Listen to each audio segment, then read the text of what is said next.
کربلا کی خاک میں فلحال ستاروں کو سلام، سید کونین کے سب جان ساروں کو سلام، قاسم و عباس و اکبر اور محمد اور حسین،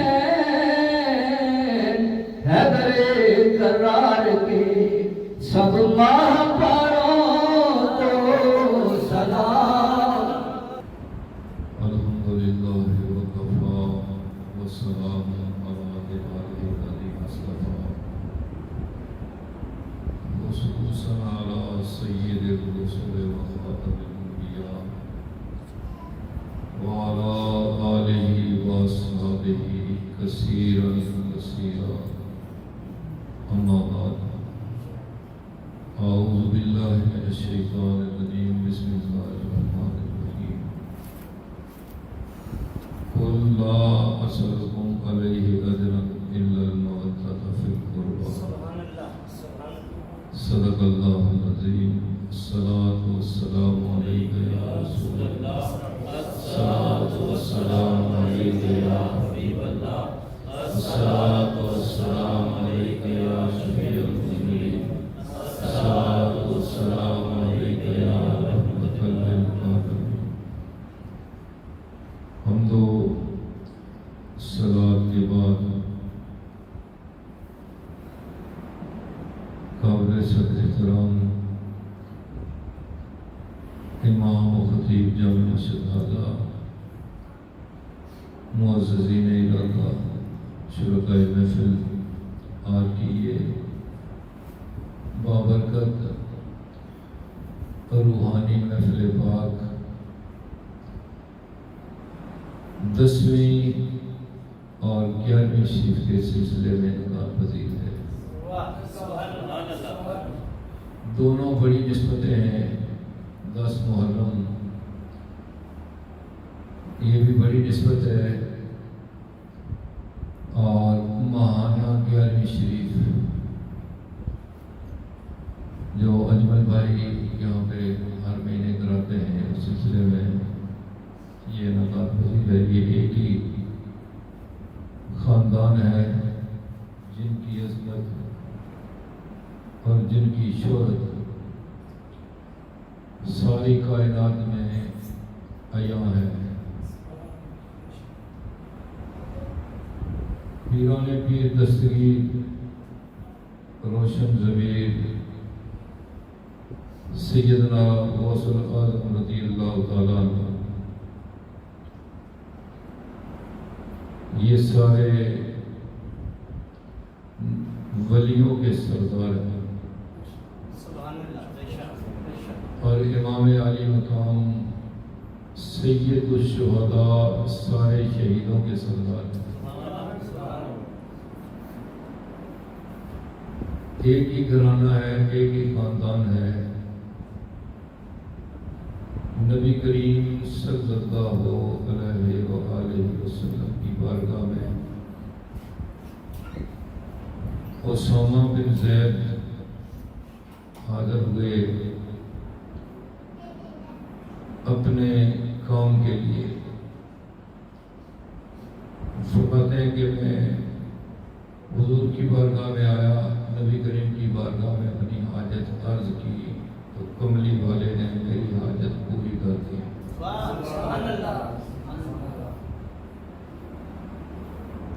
اپنا سوال پورا ہونے کے بعد نبی کریم کی عطا کے بعد اسامہ بن زید فرماتے ہیں میں نے دیکھا کہ امام الانبیاء نے کملی اوڑھی ہوئی ہے اور کملی کے اندر مجھے حرکت نظر آئی، تو میں نے سوال کیا یا رسول اللہ صلی اللہ علیہ وسلم یہ کملی کے اندر کیا ہے؟ مجھے اس کے اندر جو حرکت نظر آئی ہے، تو نبی کریم نے کملی کو کھول دیا تو میں نے دیکھا کہ ایک طرف امام حسن ہیں اور دوسری طرف امام حسین ہیں، دونوں شہزادوں کو، دونوں نواسوں کو کملی والے نے اٹھا رکھا ہے اور ارشاد فرمایا یہ میرے نواسے ہیں، میں ان سے محبت کرتا ہوں اور میری یہ دعا ہے اللہ کی بارگاہ میں کہ یا اللہ میں ان سے محبت کرتا ہوں، تو بھی ان سے محبت کر۔ اور فرمایا امام الانبیاء نے کہ یا اللہ جو بھی میرے ان نواسوں سے محبت کرے تو اس سے بھی محبت کر۔ یہ وہ کملی والے کے نواسے ہیں جنہوں نے میدان کربلا میں اپنی جانوں کے نذرانے پیش کیے، قربانیاں دے کر اس دین کو ہم تک پہنچایا۔ ان کے لیے اللہ پاک نے قرآن کریم میں ارشاد فرمایا، فرمایا میرے محبوب اپنی امت سے فرما دیجئے لا اسألکم علیہ اجرا، کہ میں نے تمہیں جو تبلیغ کی ہے، جو گمراہیوں سے نکالا ہے، ہدایت کی طرف لے کر آیا ہوں، اندھیروں سے نکالا ہے اور روشنی کی طرف لے کے آیا ہوں، اس کے بدلے میں تم سے کوئی اجر طلب نہیں کرتا،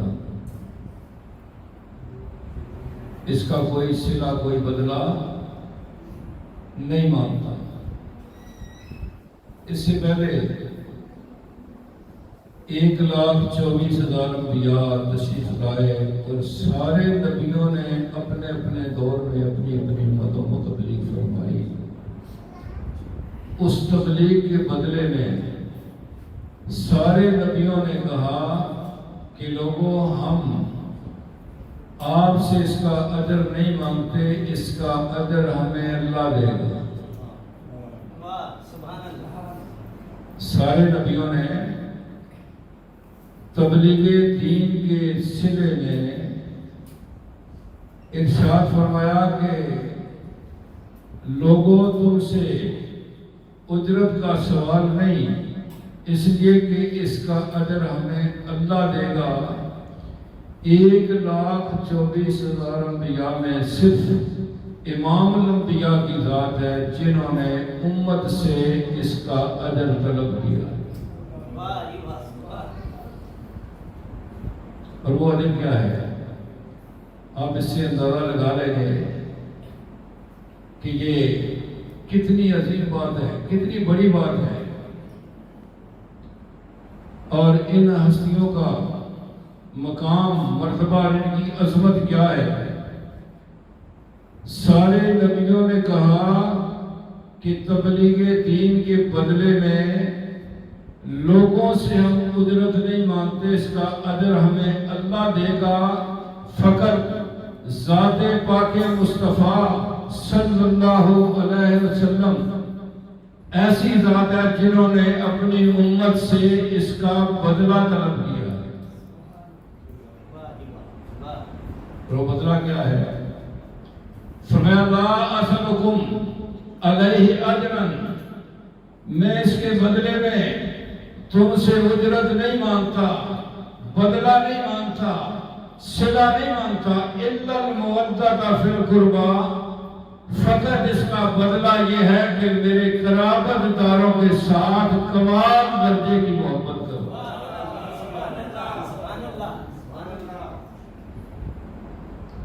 کملی والے نے تبلیغ دین کے صلے میں کیا مانگا امت سے؟ فرمایا میں اور کوئی اجرت نہیں مانگتا، صرف اتنا سوال ہے کہ اس کے بدلے میں میرے قرابت داروں کے ساتھ کمال درجے کی محبت کرو۔ حسنین کریمین سید الشہداء امام علی مقام، ان کو بھی میرے آقا کا قرب حاصل ہے اور پیران پیر دستگیر کو بھی کملی والے کا قرب حاصل ہے۔ اس لیے امت کے اوپر یہ بات لازم ہے کہ کملی والے کے نواسوں سے بھی محبت کی جائے اور غوث اعظم سے بھی محبت کی جائے، بلکہ امام الانبیاء نے جس کو قرب عطا کیا ہے ان سب سے محبت کی جائے۔ یہی ایمان کا تقاضا ہے اور یہی ہمارا مذہب ہے اور یہی ہمارا مسلک ہے کہ میرے آقا کا قرب جس کو ملا، جس کو کملی والے نے اپنا قرب عطا فرمایا، وہ قابل محبت ہے اور ان کی محبت ایمان کا لازمی حصہ ہے۔ اسی لیے شریعت کے چاروں امام آل بیت اطہار کے ساتھ محبت کرتے ہیں اور کمال کرنے کی محبت۔ فرمایا ان المودۃ فی القربى، مودت اس محبت کو کہتے ہیں جس کے بغیر انسان کا جینا محال ہو۔ اگر محبت تو بہت ساری چیزوں سے ہوتی ہے، ماں باپ کو اپنی اولاد سے محبت ہوتی ہے، اولاد کو اپنے والدین سے محبت ہوتی ہے، بہن بھائیوں کو آپس میں محبت ہوتی ہے، عزیزوں رشتہ داروں سے محبت ہوتی ہے، اللہ حاضر قیاس بے شمار چیزیں ہیں جن سے محبت ہو جاتی ہے، لیکن محبت اس محبت کو کہتے ہیں کہ جس کے بغیر جینا محال ہو، بندہ زندگی نہ گزار سکتا۔ اس کی مثال جو عموماً دی جاتی ہے وہ مچھلی کی مثال دی جاتی ہے۔ جیسے مچھلی کو پانی کے ساتھ محبت ہے، ایسی محبت ہے کہ پانی سے مچھلی کو جدا کیا جائے تو وہ تڑپ تڑپ کر جان دے دیتی ہے، پانی کے بغیر نہیں رہ سکتی۔ ایسی محبت کا تقاضا ہے آل بیت اطہار کے ساتھ۔ اسی لیے امام شافعی رحمت اللہ علیہ آپ فرماتے ہیں کہ آل بیت اطہار کی محبت فرض ہے۔ ایمان والے کے اوپر آل بیت کی محبت فرض ہے، اس لیے کہ اللہ کا فرمان ہے قرآن کریم میں، امام الانبیاء نے مطالبہ کیا ہے کہ میرے قرابت داروں کے ساتھ کمال درجے کی محبت کرو۔ قرابت داروں میں سب سے پہلے امام حسن اور امام حسین، مولا علی اور خاتون جنت آتے ہیں۔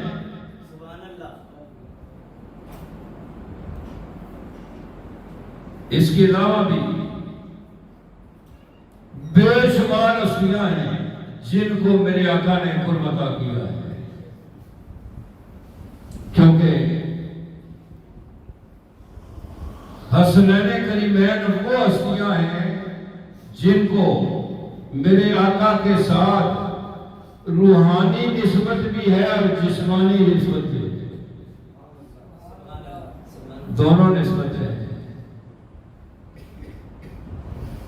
اس لیے جتنے بھی شریعت کے چاروں امام اس بات میں متفق ہیں کہ آل بیت اطہار کی محبت کے بغیر بندے کا ایمان پورا نہیں ہو سکتا۔ امام شافعی، امام اعظم ابو حنیفہ، امام احمد بن حنبل، امام مالک، یہ چاروں کے چاروں آل بیت اطہار کے محب تھے اور آل بیت اطہار کی محبت کی پاداش میں انہوں نے سزائیں بھی کاٹی،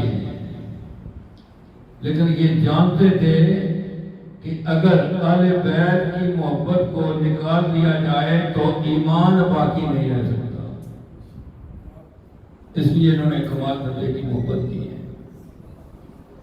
میرے آقا نے ارشاد فرمایا الحسن والحسین سیدہ شباب اہل الجنہ، فرمایا میرا حسن اور میرا حسین یہ دونوں جنت کے جوانوں کے سردار ہیں۔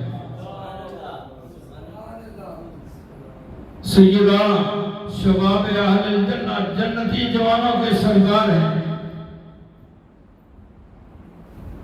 تو حضرت گرامی کملی والے نے اپنے ان دونوں شہزادوں کو کئی موقعوں پہ ان کی فضیلت، ان کی اہمیت بیان فرمائی، اور نبی کریم نے یہ مطالبہ کیا ہے امت سے کہ ان کے ساتھ محبت کی جائے۔ اور ہم دیکھتے ہیں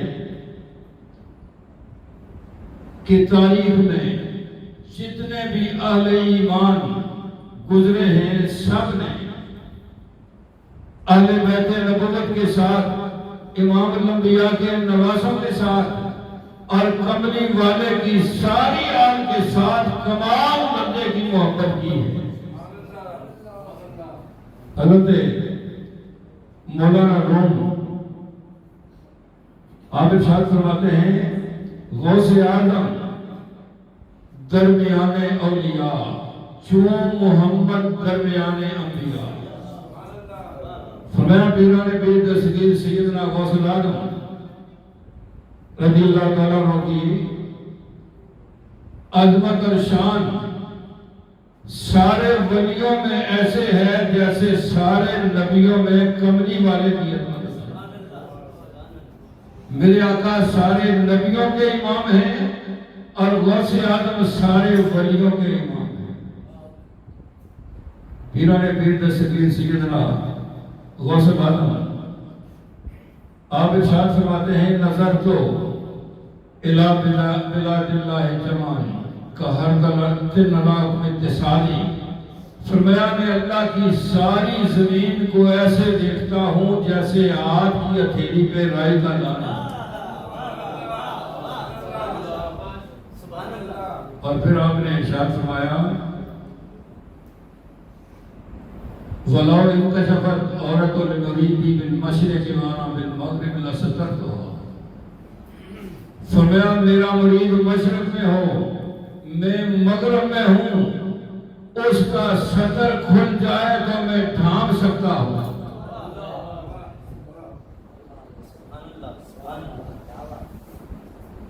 مشرق زمین کا ایک سرا ہے اور مغرب اس کا دوسرا سرا ہے۔ غوث اعظم فرماتے ہیں کہ میرا مرید مشرق میں ہو میں مغرب میں ہوں، اسے مشکل پیش آئے تو میں اس کی مشکل کو حل کر سکتا ہوں۔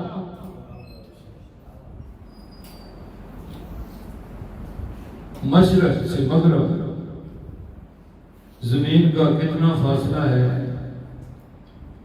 آج کے دور میں بھی ترقی یافتہ دور میں ٹیکنالوجی بڑی تیز ہے، لیکن یہ فاصلہ آج تک کوئی نہیں بتا سکا کہ مشرق سے مغرب کا فاصلہ کتنا ہے۔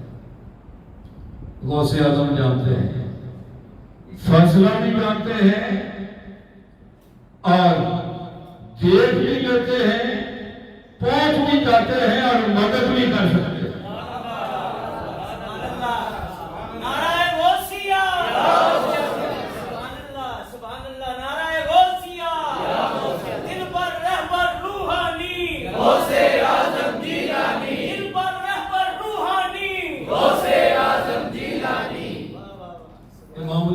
صبر کائنات سید عالم صلی اللہ علیہ وسلم نماز پڑھاتے ہوئے مصلی پر کھڑے ہیں تو میرے آقا نے اپنا ہاتھ اوپر کیا، پھر واپس لے آئے۔ نماز کے بعد صحابہ کرام نے عرض کی یا رسول اللہ یہ آج ہم نے نیا منظر دیکھا ہے کہ نماز پڑھاتے ہوئے دستے مبارک اٹھائے پھر واپس لے آئے. میرے آقا نے فرمایا میں نے نماز پڑھاتے ہوئے جنت کے باغوں کو دیکھا اور وہاں مجھے انگوروں کا ایک پکا ہوا خوشہ نظر آیا اور میں نے چاہا کہ وہ توڑ کے لے آؤں. اگر وہ لے آتا قیامت تک کھاتے رہتے وہ ایک خوشہ ختم نہ ہوتا. پھر حضور نے فرمایا اس لیے چھوڑ دیا ہے کہ یؤمنون بالغیب ایمان غیب کے اوپر ہے. ایمان غیب کے اوپر ہے. فرمایا میں نے چھوڑ دیا. میرے آقا زمین پر مصلی پر کھڑے ہو کر جنت کو دیکھ بھی سکتے ہیں اور ہاتھ اٹھائیں تو کملی والے کا دست مبارک جنت میں پہنچ بھی سکتا ہے.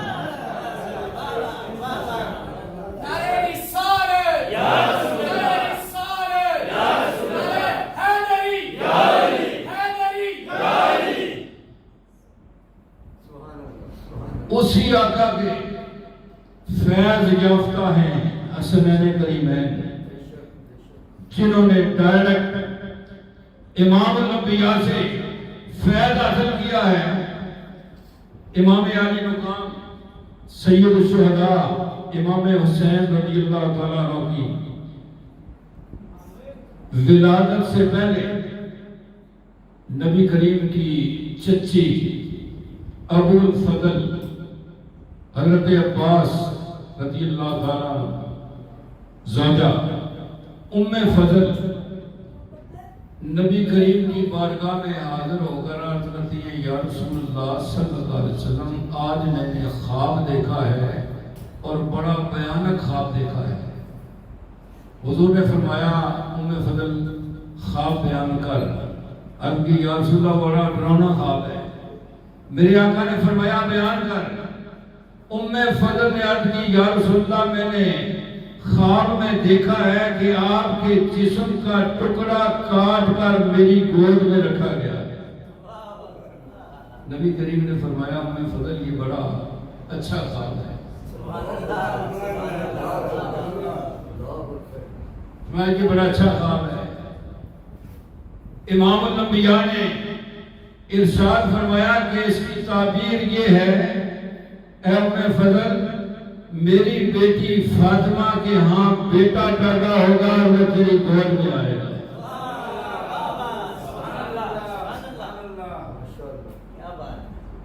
اس کے بعد امام علی مقام کی ولادت ہوئی. امام حسین پیدا ہوئے. امام علی مقام کی ولادت کے ساتھ جبریل امین نے آ کر نبی کریم کی بارگاہ میں مبارکباد پیش کی. میرے آقا اپنے نواسے سے پیار فرما رہے ہیں ساتھ ہی جبریل نے شہادت کی خبر دی. جبریل امین نے عرض کی یا رسول اللہ آپ کے اس نواسے کو جس سے آپ پیار فرما رہے ہیں کربلا میں شہید کر دیا جائے گا. کربلا میں شہید کر دیا جائے گا. اور جبریل امین نے میدان کربلا کی مٹی نبی کریم کو دی اور کہنے لگے کہ جس دن یہ مٹی خون بن جائے گی اس دن حسین کو کربلا میں شہید کر دیا جائے گا. امام الانبیاء نے وہ مٹی لے کر ام سلمہ کو عطا فرمایا. ام المومنین ام سلمہ اور بھی لوگ موجود تھے. امام الانبیاء کے چاروں یار موجود ہیں. سیدہ النساء العالمین خاتون جنت بھی موجود ہیں. مولا علی بھی موجود ہیں. اس کے علاوہ بڑے جلیل القدر صحابی موجود ہیں. لیکن مٹی میرے آقا نے ام سلمہ کو عطا فرمائی. مولا علی کو نہیں دی, صدیق اکبر کو نہیں دی, فاروق اعظم کو نہیں دی, عثمان غنی کو نہیں دی, کسی اور کو نہیں. ام سلمہ کو اس لیے عطا فرمائی کہ میرے آقا جانتے ہیں کہ جب کربلا میں حسین کو شہید کیا جائے گا اس وقت ان سب میں سے ام سلمہ زندہ ہوں.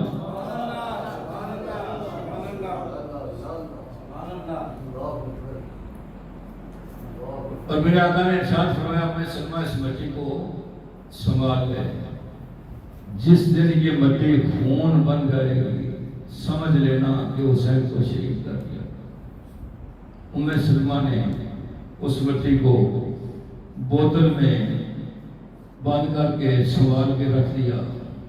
جس دن امام علی مقام کو 10 محرم میدان کربلا میں شہید کیا گیا، ام سلمہ نے خواب میں دیکھا کہ کملی والے تشریف لائے اور امام الانبیاء کے چہرے پہ، ریش مبارک پہ، زلف مبارکوں پہ مٹی پڑی ہوئی ہے، دھول ہے، مٹی سے ہٹی ہوئی ہے. عرض کی یا رسول اللہ میں قربان جاؤں کہ آپ کا کیا حال ہے؟ کملی والے نے فرمایا میرے نواسے حسین کو کربلا میں شہید کر دیا.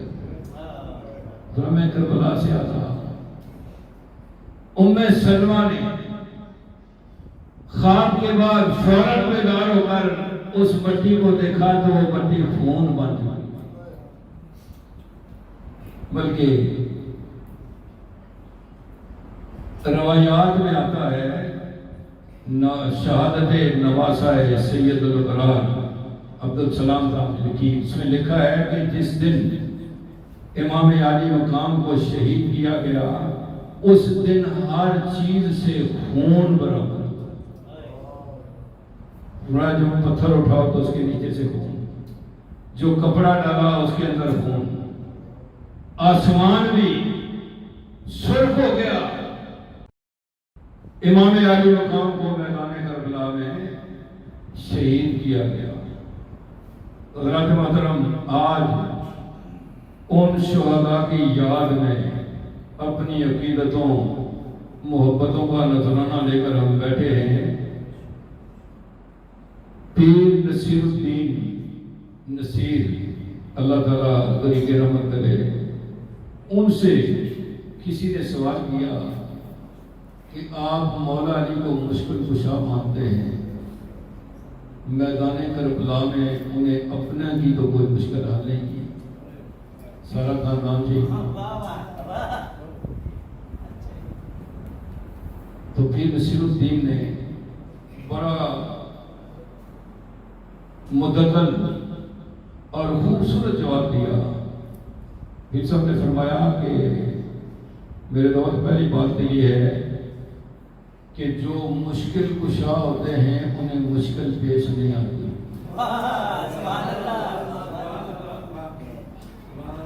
جو مشکل کشا ہوتے ہیں انہیں مشکل پیش نہیں آتی. پہلی بات یہ ہے. اور دوسری بات یہ ہے کہ اگر مشکل آ بھی جائے تو وہ اسے مشکل سمجھتے نہیں.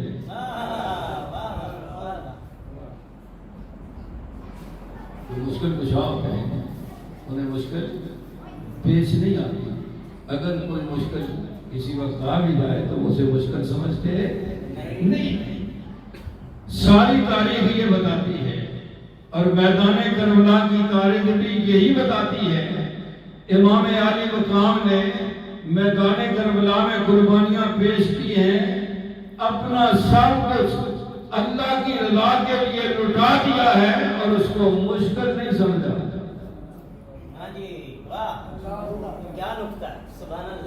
اس کو مشکل نہیں سمجھا. سارا خاندان سب کچھ اپنی جان کا نذرانہ بھی پیش کر دیا، اسے مشکل نہیں سمجھا.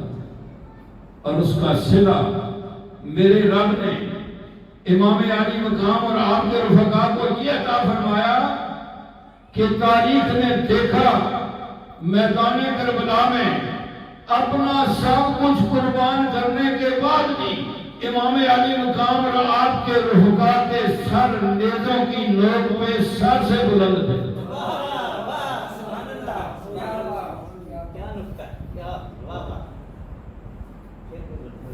تو پیر نصیر الدین فرماتے ہیں، مثال دیتے دیتے ہوئے سمجھاتے ہیں، فرمایا کہ جو ناخن ہے نا، ناخن یہ پورے جسم کے مشکل کشا ہے، سر سے پاؤں تک جہاں بھی خارش ہو یہ خارش کو ختم کر دیتے ہیں۔ ناخن پورے جسم کی مشکل کو دور کر دیتے ہیں، یہ جسم کی مشکل کشا ہے۔ تو فرمایا کبھی سنا ہے کہ ناخن کو خارش ہوئی ہے؟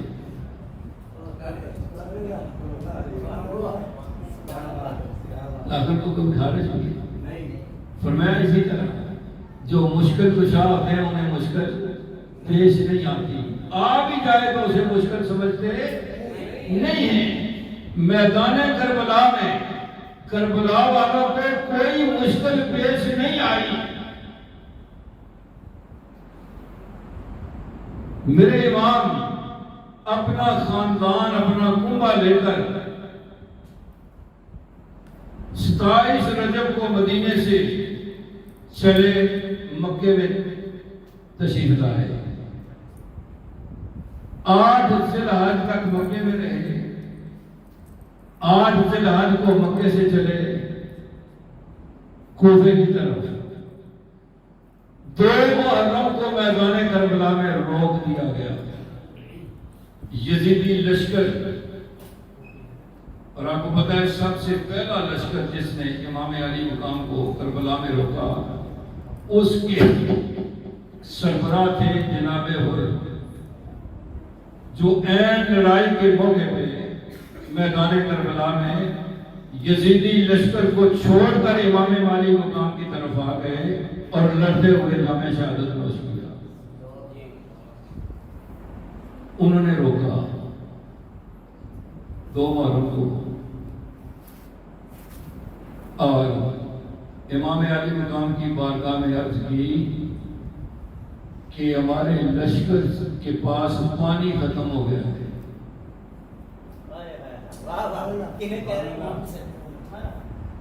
انہوں نے کہا کہ ہمارے لشکر کے پاس پانی ختم ہو گیا ہے۔ امام علی مقام نے اپنے رفقا سے فرمایا کہ ان کو پانی دو۔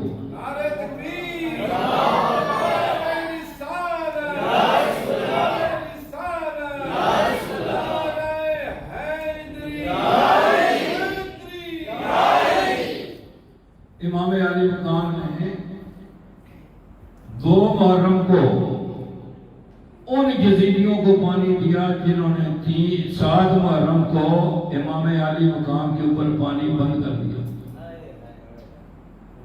میرے امام نے فرمایا ان کو پانی دو، ان کے جانوروں کو بھی پانی پلاؤ۔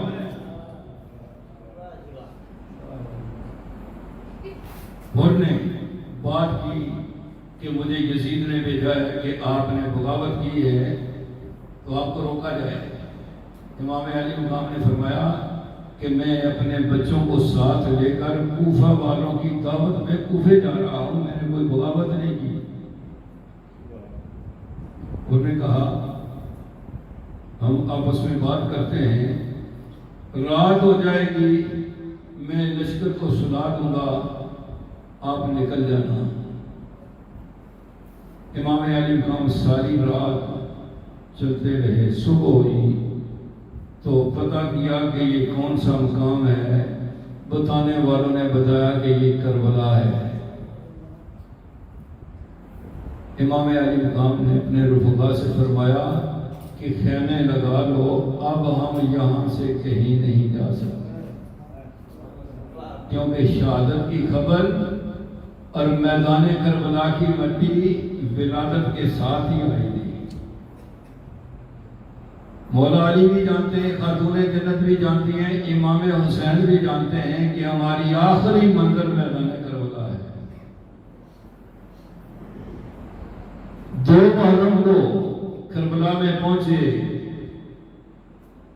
7 محرم کو پانی بند کر دیا گیا، 10 محرم تک پانی بند ہے۔ اتمام حجت کے لیے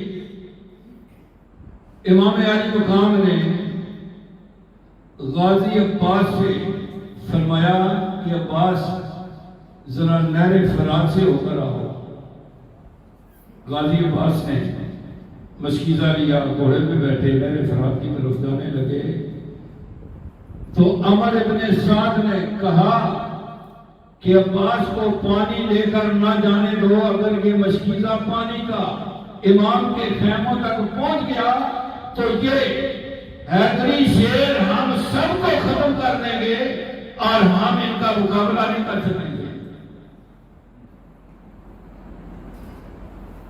نہر فرات میں پہرا لگا ہوا ہے، 22,000 یزیدی غازی عباس کو روکنے کے لیے جمع ہو گئے۔ غازی عباس نے 22,000 کے لشکر کا گھیرا توڑتے ہوئے نہر فرات کے اندر پہنچ گئے۔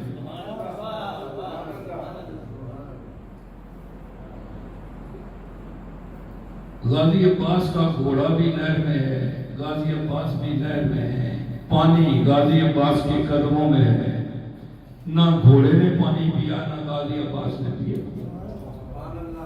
3 دن کی پیاس، 3 دن کی پیاس،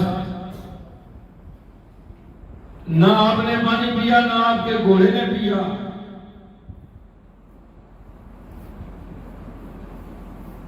غازی عباس نے یہ مسئلہ امت کو سمجھایا کہ میدان کربلا میں ہمارا مسئلہ پانی کا نہیں ہے، ہمارا مسئلہ اس کی رضا کا ہے۔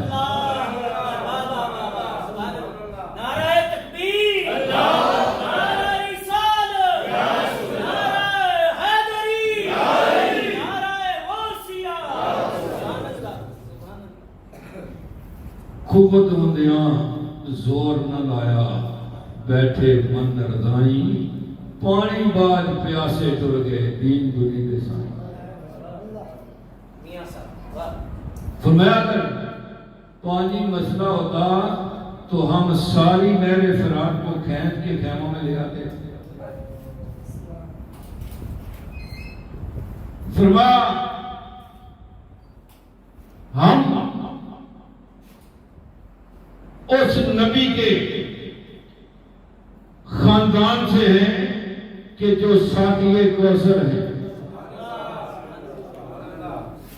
ہم اس نبی کے خاندان سے ہیں کہ غزوہ تبوک میں صحابہ کو پیاس لگے تو کمری والے کی انگلیوں سے پانی کے چشمے جاری ہوئے۔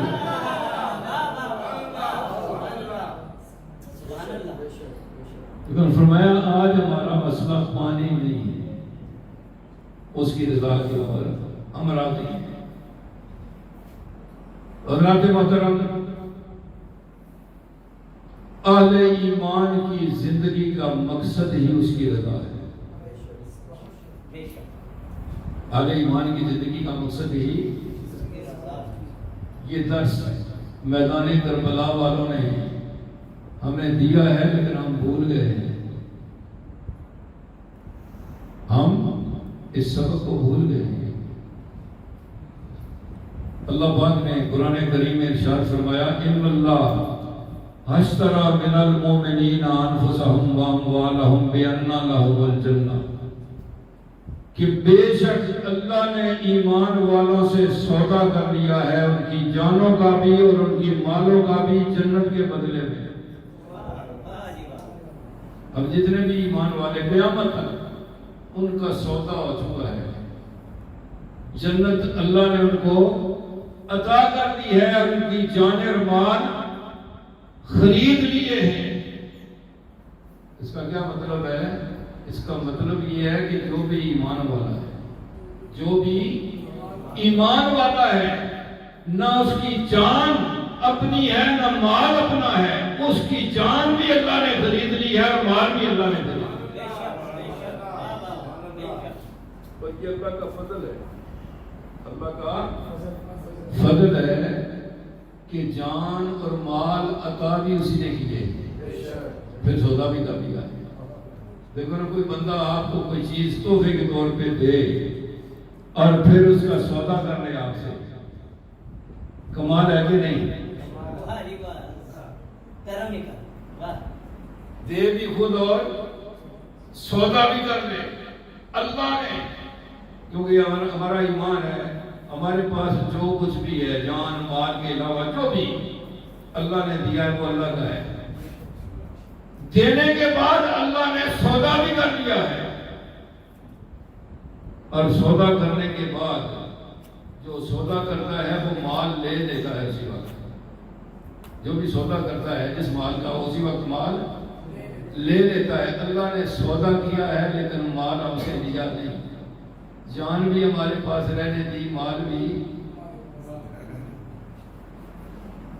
اب کرنا کیا ہے ہم نے؟ جو مال اللہ نے ہم سے خرید لیا ہے، سودا کر لیا ہے، اس مال کو ہم اللہ کی مرضی کے خلاف استعمال کریں گے تو کیا ہوگا؟ اللہ راضی ہو جائے گا؟ اللہ ناراض ہوگا، اللہ ناراض ہوگا۔ اور اس زندگی میں ہم نے اللہ کو ہی ناراض کر دیا تو ہماری زندگی کا مقصد ہی ختم ہو گیا۔ ہمیں جینے کا حق ہے۔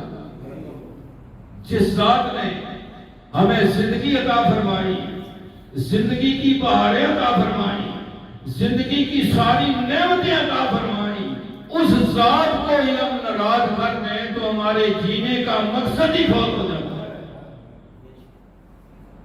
اس لیے قرآن کریم کی اس آیت سے یہ بات ثابت ہو گئی کہ مومن کی زندگی کا مقصد ہی رضائے، اور یہی کام میدان کربلا میں کربلا والوں نے کیا، یہی کام ساری زندگی غوث اعظم نے کیا۔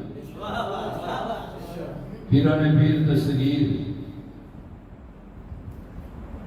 زندگی میں بغداد کے اندر جتنے بھی علوم تھے وہ سارے حاصل کیے۔ اس کے بعد 25 سال عراق کے جنگلوں میں گزارے، اللہ کی یاد میں، اللہ کی یاد میں 25 سال۔ آپ اندازہ کرو کہ تعلیم حاصل کرنے کے بعد بندہ 25 سال کے لیے جنگلوں میں چلا جائے تو کتنی زندگی پیچھے بات ہوتی ہے۔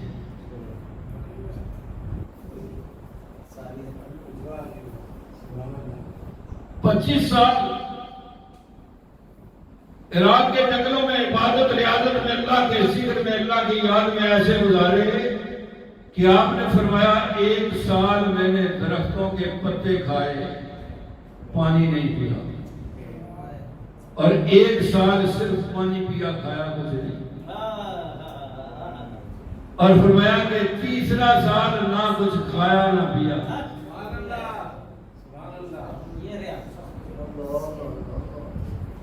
کیا کرتے؟ اللہ کا ذکر کرتے رہے، اللہ کا ذکر کرتے رہے۔ اس لیے پیران پیر دستگیر سیدنا غوث العظم کا فرمان ہے کہ میرا مرید وہ ہے جو اللہ کا ذکر کرتا ہے، جو اللہ کا ذکر کرتا ہے۔ اور اللہ کے ذکر کے بارے میں آپ کو پتہ ہے اللہ کا کیا حکم ہے؟ یا ایھا الذین آمنوا اذکروا اللہ ذکرا کثیرا، اے ایمان والو اللہ کا ذکر کثرت کے ساتھ کرو۔ کثرت کیا ہوتی ہے؟ کثرت کیسے کہتے ہیں؟ زبانی ذکر، اللہ کا ذکر ضرور ہے، کثرت نہیں ہے، کیونکہ اللہ پاک نے انسان کو اشرف المخلوقات بنایا ہے، فرشتوں سے بھی اعلیٰ۔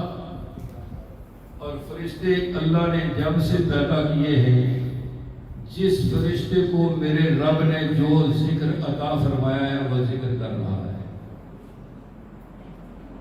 جو تسبیح جس فرشتے کو عطا فرمائی ہے وہ پڑھ رہا ہے، جو کام میرے رب نے دیا ہے وہ کر رہا ہے۔ اور فرشتے نہ سوتے ہیں نہ کھاتے پیتے ہیں، نوری مخلوق ہے۔ جب سے اللہ نے پیدا کیے تب سے اللہ کی یاد میں ہے، اللہ کے ذکر میں ہے۔ انسان کی اس دور کے انسان کی اتنی عمر نہیں تو فرشتوں سے آگے کیسے جائے گا؟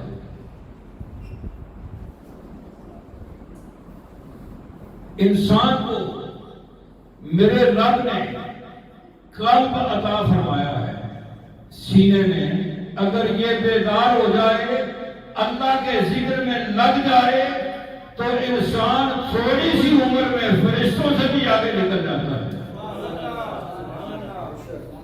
کیونکہ یہ قلب فرشتوں کے اندر نہیں ہے، قلب فرشتوں کے اندر نہیں ہے۔ اور ایمان والوں کا قلب، اللہ کا ذکر کرنے والا قلب، سلطان باہو رحمۃ اللہ علیہ فرماتے ہیں کہ جب مومن کا قلب ایک مرتبہ اللہ کہتا ہے تو 72,000 اللہ کی آوازیں اس کے جسم سے گونجتی ہیں۔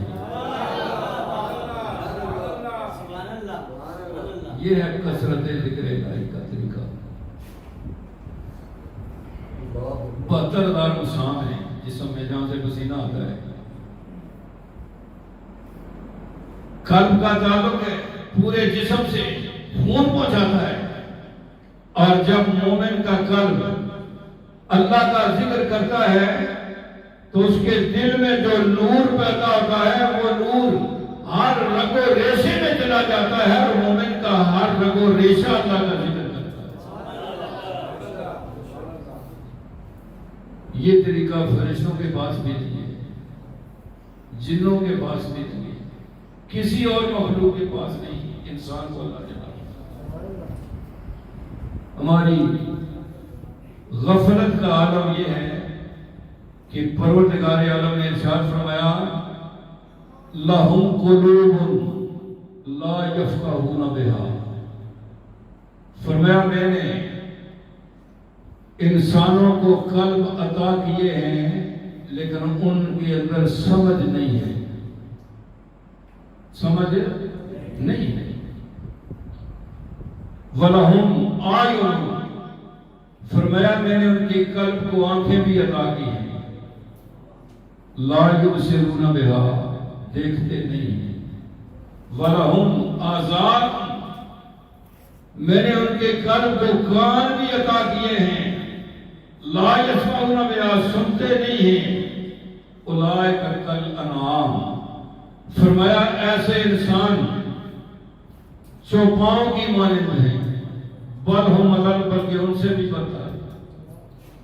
اولئک هم الغافلون، غفلت کی وجہ سے جو قلب اللہ کی یاد سے غافل ہو جائے اس میں سمجھ نہیں رہتی، اس کو کسی معاملے میں کوئی بات سمجھ نہیں آتی کہ جو قدم میں اٹھا رہا ہوں یہ صحیح ہے یا غلط، جو کام میں کرنے جا رہا ہوں اچھا ہے یا برا،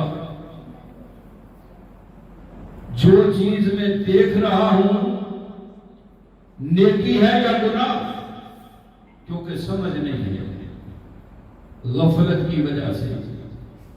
قلب غافل ہو جائے تو قرآن کریم کی اس آیت سے پتہ چلا کہ انسان جانوروں سے بھی بدتر ہو جاتا ہے، اور قلب اللہ کے ذکر سے زندہ بیدار ہو جائے، اس میں اچھائی اور برائی کی سمجھ آ جائے تو فرشتوں سے بھی اعلیٰ مقام۔ اللہ کا حکم کثرت ذکر الہی، اور یہی فرمان پیران پیر دستگیر سیدنا غوث اللہ رحمۃ اللہ جن کی 11ویں کی محفل منا رہے ہیں۔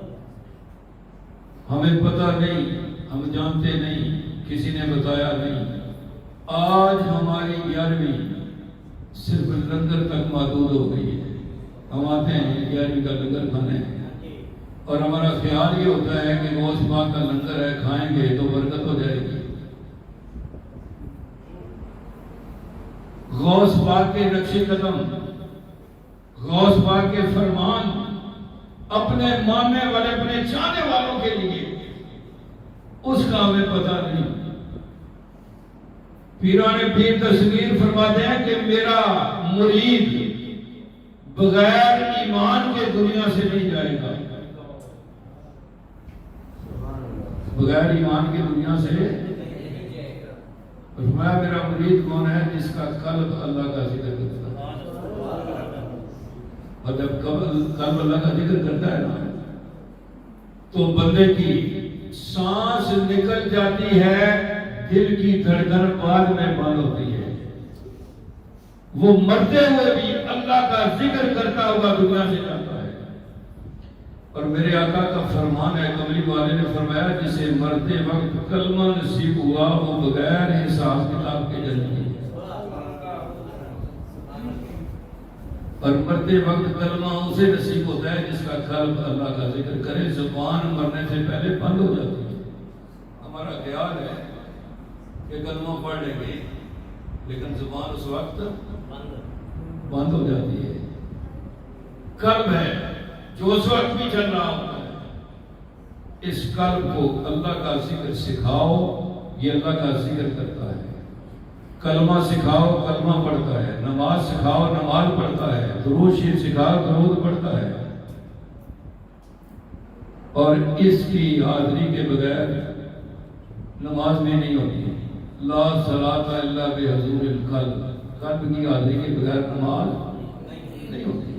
اس لیے کہ ایمان کا تعلق زبانی اقرار کے ساتھ نہیں، قلبی تصدیق کے ساتھ ہے۔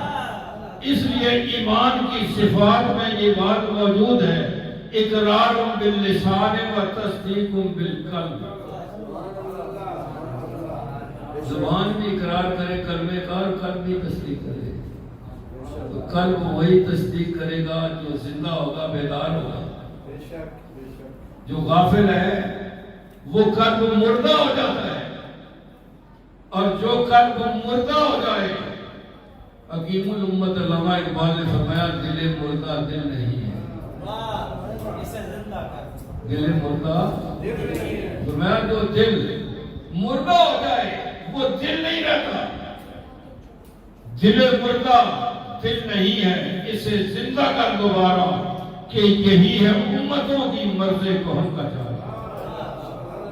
فرمایا امت میں جتنی بیماریاں ہیں سب کا چارہ یہی ہے، دل بیدار فاروقی، دل بیدار کراری، مسح آدم کے حق میں کیمیا ہے دل کی بیداری، دل بیدار پیدا کر کہ دل خوابیدہ ہے جب تک نہ تیری دم ہے کاری نہ میری دم ہے۔ علامہ اقبال نے فرمایا دل بیدار فاروقی، فاروقی اعظم کا دل بیدار ہے، دل بیدار ہے۔ مسجد نبوی میں منبر پہ خطبہ دے رہے ہیں فاروقی اعظم، 300 میل دور نعمت کے میدان میں جنگ ہو رہی ہے، منبر پر کھڑے ہو کر جنگ کا سارا نقشہ دیکھ رہے ہیں۔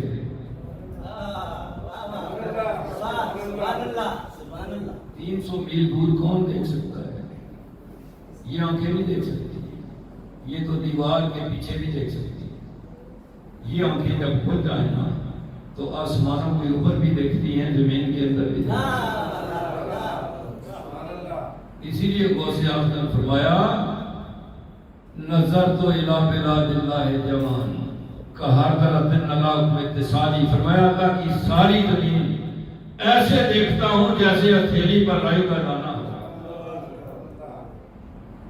تو یہ ان آنکھوں سے نہیں، ان آنکھوں سے جب قلب بیدار ہوتا ہے دل میں نور آتا ہے، اس نور سے، قلبی نور سے، قلب کی آنکھ سے جب بندہ دیکھتا ہے تو میرے آقا نے ارشاد فرمایا اتقوا فراست المؤمن فإنه ينظر بنور اللہ، فرمایا مومن کی فراست سے ڈرو، وہ اللہ کے نور سے دیکھتا ہے،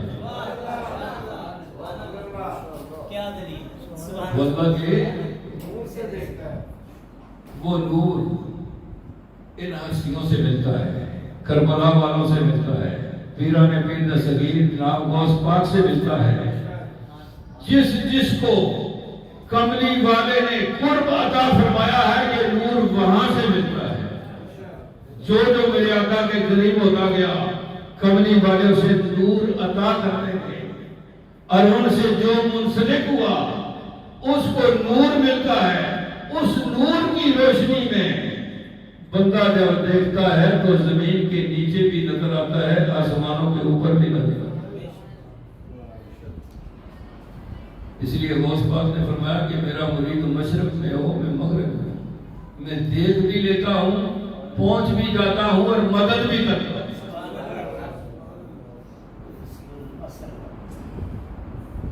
تو حضرات گرامی, یہ ساری باتیں کا تعلق نور سے ہے اور نور کا تعلق انسان کے قلب سے ہے. اللہ پاک نے فرمایا قلب اور مومن بیت اللہ, مومن کا قلب اللہ کا گھر ہے اور جس کا گھر ہوتا ہے دروازے پہ نام اسی کا ہوتا ہے. یہ اللہ کا گھر ہے, یہاں پہ اللہ کا نام ہونا چاہیے. کوشش کرو اللہ کا نام اپنے دل کے اوپر نقش کرو. جس دن یہ نام آپ کے دل میں آ گیا آپ کا قلب بیدار ہو جائے گا, اللہ کا ذکر کرے گا اور آپ کا سینہ سینہ نہیں رہے گا, اللہ کا حرم بن جائے گا. یہی پیغام ہے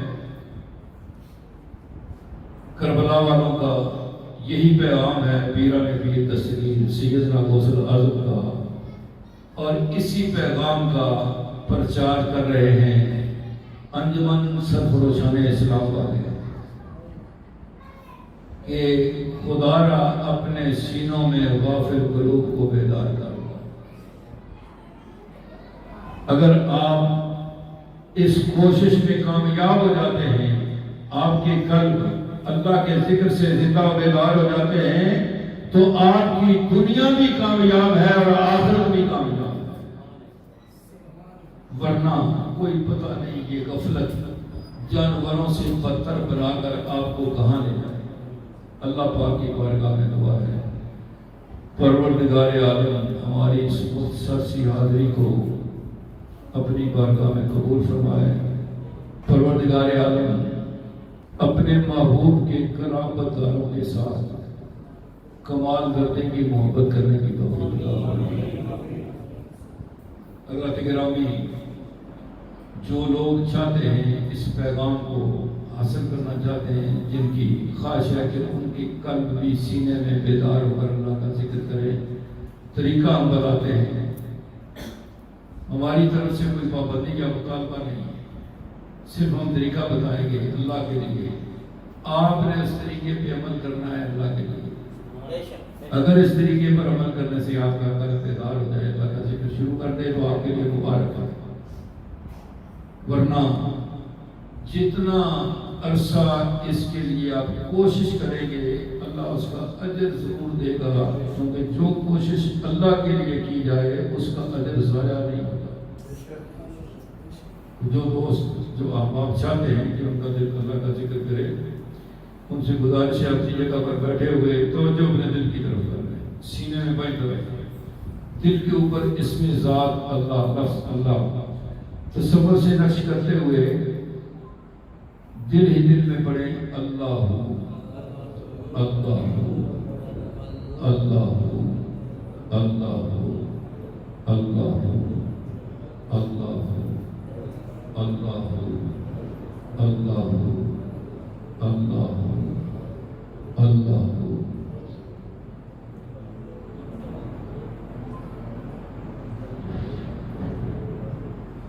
لا الہ الا اللہ محمد رسول اللہ صلی اللہ علیہ وسلم. اب اس کی مشق کرنی ہے, پریکٹس کرنی ہے. اس کی مشق یہ ہے کہ چلتے پھرتے اٹھتے بیٹھتے ہر وقت دل میں خیال کے ذریعے اللہ ہوگا ورد کرتے رہے. رات کو جب سونے لگے بستر پر لیٹ کر آنکھیں بند کریں, تصور کریں اللہ کا نام لکھا ہوا ہے دل کے اوپر. اگر کوئی سلسلے والا ہے تو وہ یہ تصور کرے کہ اس کا مرشد اس کی انگلی کو پکڑ کر اس کے دل کے اوپر اللہ کا نام لکھ رہا ہے. دل کی دھڑکن محسوس کرے, جسم میں جہاں سے بھی دھڑکن محسوس ہو, ایک دھڑکن کے ساتھ اللہ, ایک کے ساتھ ہو, ایک کے ساتھ اللہ, ایک کے ساتھ ہو, ملاتے ملاتے سو جانے, اسی میں آگے لگ جائے. یہ مشق اس وقت تک جاری رکھنی ہے جب تک اللہ کا نام دل میں نہیں آتا. اس کا مقصد یہ ہے کہ اللہ کے نام کو دل میں لے کے رکھنا ہے، اور جس دن اللہ کا نام دل میں آ گیا، آپ سوتے رہیں یا کام کرتے رہیں، آپ کا قلب اللہ کا ذکر کرتا رہے گا۔ اللہ پاک عمل کی توفیق عطا فرمائے۔ وآخر دعوانا ان الحمد للہ رب العالمین۔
جگمگانے لگے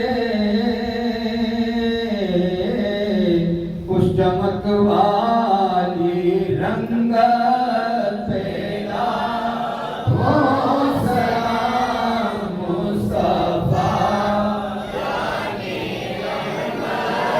پیدا ہو سلام شمع بز میں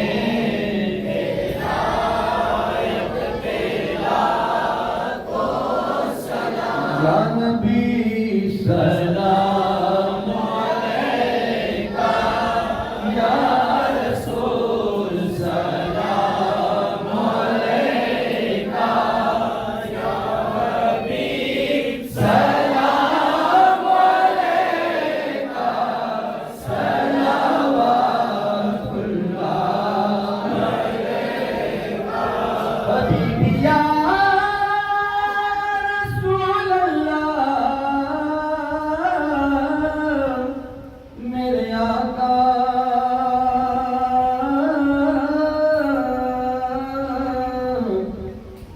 واسطہ آلے نبا کا،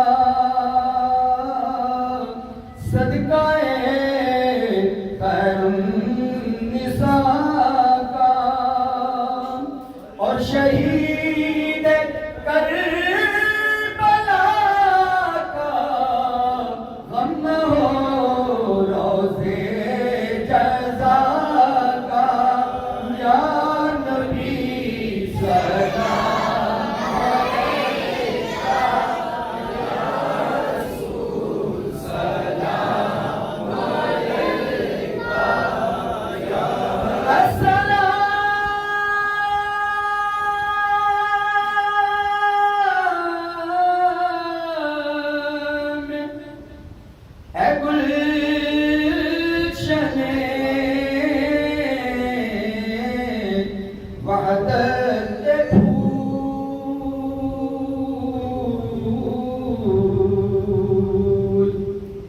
یہ سلام عاجزانہ ہو قبول،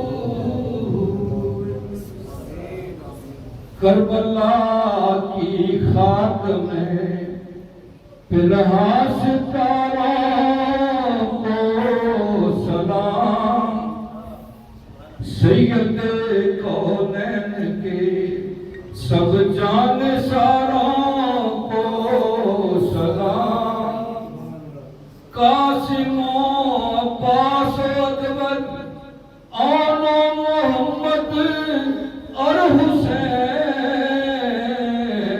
حیدر کرار کے سب ماہ پاروں کو سلام،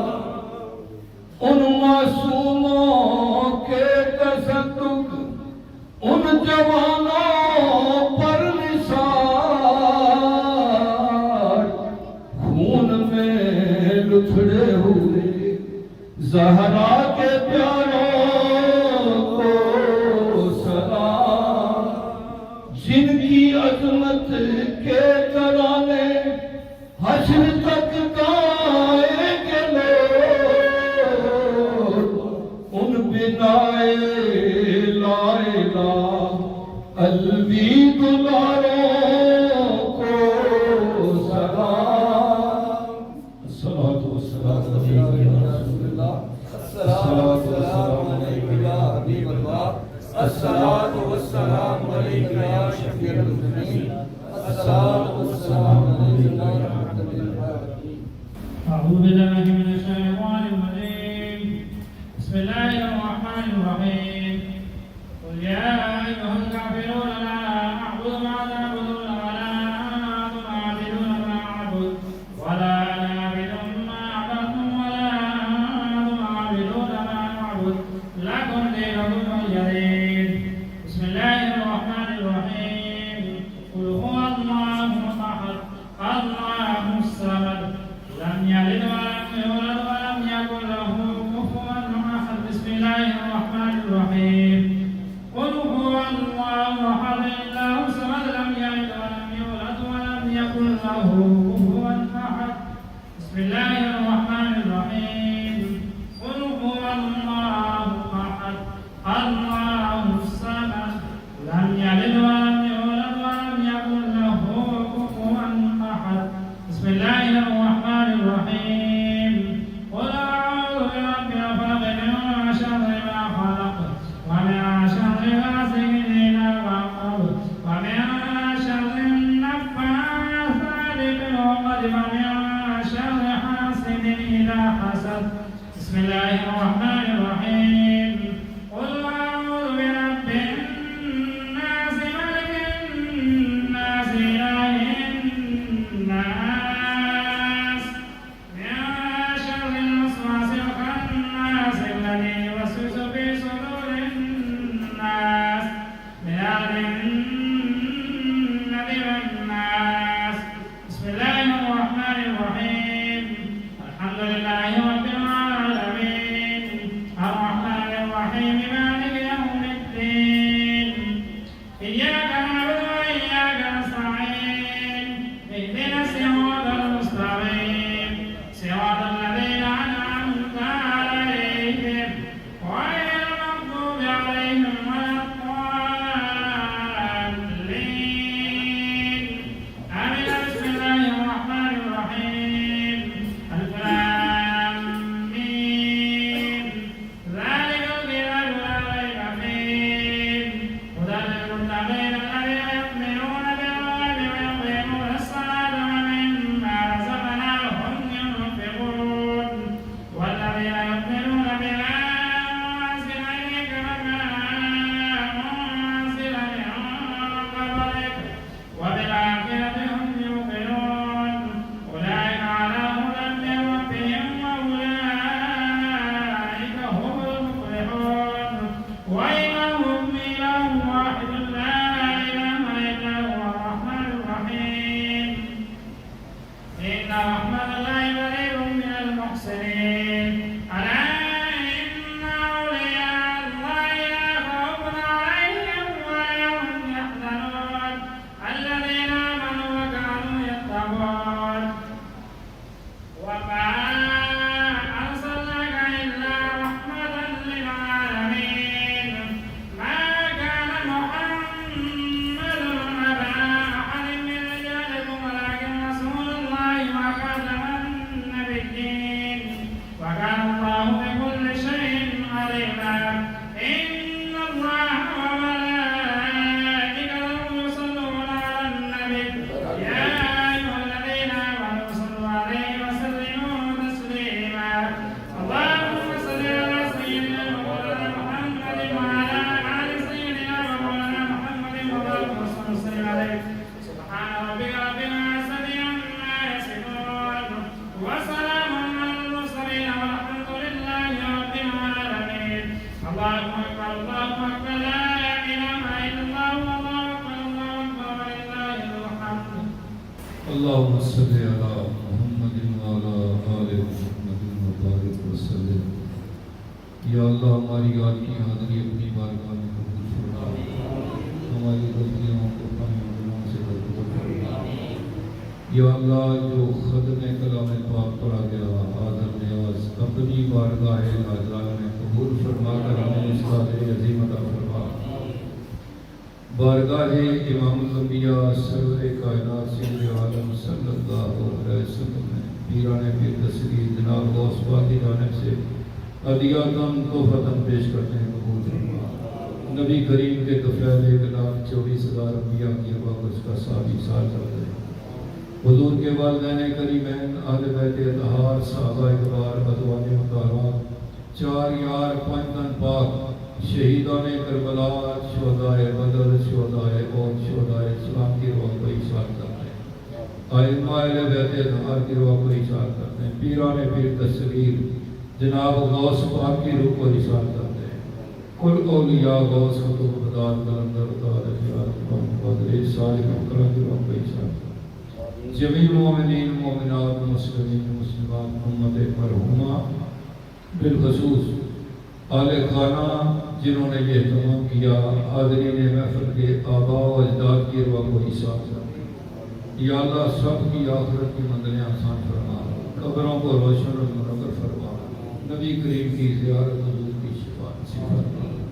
الہی بیماروں کو شفا عطا فرما، ہماری پریشانیاں دور فرما، مشکلیں آسان فرما، بے اولادوں کو نرینہ اور صالح اولاد عطا فرما، بے رزقوں کو رزق حلال عطا فرما، بے روزگاروں کو رزق والا روزگار عطا فرما، حاضرین کے جوان مال صحت کاروبار میں برکت عطا فرما۔ الہی عالم اسلام کی خیر فرما، اپنے حبیب کی ساری امت کی عزت و آبرو ایمانوں کی حفاظت فرما، پاکستان کو سلامتی استحکام اور ترقی عطا فرما، حاضرین کی نیک اور جائز حاجات کو پورا فرما۔ جن دوستوں نے دعا کے لیے کہا یا اللہ ان کے حق میں ان کی دعاؤں کو قبول فرما۔ الہی کربلا والوں کا باطنی فیضان عطا فرما۔ اللہم فاطر السماوات والارض انت ولینا فی الدنیا والآخرہ توفنا مسلمین والحقنا بالمحسنین ربنا لا تزغ قلوبنا بعد إذ هديتنا وهب لنا من لدنك رحمة إنك أنت الوهاب ربنا اغفر لي ولوالدي وللمؤمنين يوم يقوم الحساب صلی اللہ تعالی علی حبیبہ سیدنا مولانا محمد وآلہ وصحبہ وآل بیتہ ذریۃ اجمعین برحمتک یا ارحم الراحمین لا الہ الا اللہ۔